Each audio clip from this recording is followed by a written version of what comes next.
பிரதமர் நூலகம் திறப்பு விழா ஆகிய அறிவுசார் விழாக்களில் கலந்துகிறதில் நான் மிகுந்த மகிழ்ச்சி அடைகிறேன். இன்னும் சொல்லணுமா, என்னுடைய மகிழ்ச்சி இரட்டடிப்பு மகிழ்ச்சியாக இருந்து கொண்டிருக்கிறது. வழக்கறிஞர், தொழிலதிபர் என்ற அடையாளங்களை கடந்து வள்ளல் அழகப்பர் அவர்கள் ஒரு பெருமைக்கு காரணமாக வாழ்ந்திருக்கிறார். கல்விக்காக அவர் செஞ்சிருக்கக்கூடிய தொண்டுதான் மிக மிக முக்கியமான தொண்டாக அமைந்திருக்கிறது. இந்தியாவினுடைய முதல் பிரதமர் ஜவஹர்லால் நேரு அவர்கள் வள்ளல் அழகப்பரை பற்றி குறிப்பிட்டு சொல்லுகிற போது சோசியலிச முதலாளின்னு குறிப்பிட்டு சொல்லியிருக்கிறார். இந்தியா விடுதலை அடைஞ்சப்போ சென்னை பல்கலைக்கழக துணைவேந்தராக இருந்த லட்சுமணசாமி முதலியார் அவர்கள் அறியாமையில் இருந்து மக்களை விடுதலை அடைய செய்யணும்னா பின்தங்கிய பகுதிகளில் செல்வந்தர்கள் கல்லூரிகளை தொடங்கணும் அப்படின்னு ஒரு கோரிக்கை வச்சார். உடனே அந்த மேடையில் இருந்த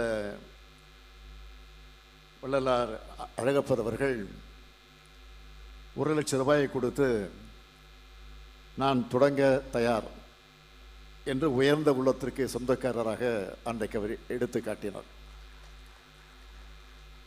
ஆக கல்வி தொண்டையும் தமிழ் தொண்டையும் சேர்த்து ஆற்றின அவரால் தான் இன்னைக்கு பலரும் பட்டங்கள் பெற்று உலகம் முழுக்க உயர்ந்திருக்கிறாங்க. சுருக்கமாக சொல்லணும்னா தமிழரின் ஈகை பண்புக்கு அடையாளமாக வாழ்ந்தவர் தான் வள்ளல் அழகப்பர் அவர்கள். அப்படிப்பட்ட பெருமை வாய்ந்த வள்ளல் அழகப்பெரும் பெயரில் அமைஞ்சிருக்கக்கூடிய இந்த பல்கலைக்கழகத்தில் ஐயன் திருவள்ளுவர் சிலையை திறந்து வச்சதில் நான் மிகுந்த பெருமைப்படுகிறேன். வான்புகழ் வள்ளுவருக்கு குமரியில தலைவர் கலைஞர் அவர்கள் சிலை அமைச்சப்போ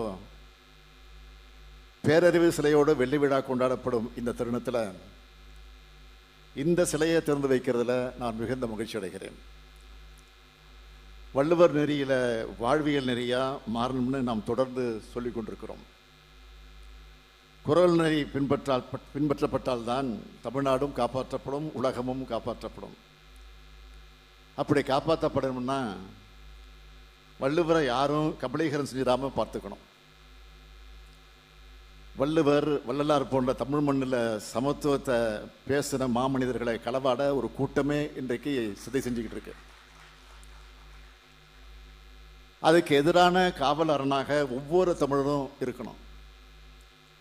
அடுத்து திராவிட இயக்கத்தோட வீரமிக்க கவிஞர், பாவேந்தர் பரம்பரை கவிஞர் கவியரசு முடியரசனார் அவருடைய பெயரை இந்த அரங்கத்திற்கு உங்கள் முன்னால் நாம் சூட்டி இருக்கிறோம். திராவிட இயக்கத்தினுடைய பகுத்தறிவு கவிஞர்னு தந்தை பெரியாரால் போற்றப்பட்டவர் முடியரசனார் அவர்கள். தலைவர் கலைஞருடைய நெஞ்சுக்கு நெருக்கமான கவிதை தோழர் அவர். அது மட்டுமல்ல, திராவிட முன்னேற்ற கழகத்தினுடைய இலக்கிய அணி தலைவராக செயல்பட்டு கன்னித்தமிழ் வளர்த்தவர். அவரது பெயரை சூட்டியதற்கு நான் உள்ளபடியே பெருமைப்படுகிறேன். அடுத்து, அறிவுதான் நம்மை காக்கும் கருவின்னு வள்ளுவர் சொன்னதுக்கு அடையாளமாக நம்முடைய மரியாதைக்குரிய மேனாள் ஒன்றிய அமைச்சர் பாசி அவர்கள் தன்னுடைய அன்னையார் திருமதி லட்சுமி அவருடைய பெயரால் வளர்த்தமிழ் நூலகத்தை அமைச்சிருக்கிறார். இப்படி அறிவாலயங்களாக திகழக்கூடிய நூலகங்கள் திறந்து வைக்கிற வாய்ப்புகள் எனக்கு கிடைக்கிறதுல உள்ளபடியே அதை நினச்சி நான் பெருமைப்படுகிறேன். அதற்காக நான் நம்முடைய சிதம்பரம் அவர்களுக்கு என்னுடைய இதயமார்ந்த நன்றியை நான் இந்த நேரத்தில் தெரிவித்துக் கொள்ள விரும்புகிறேன்.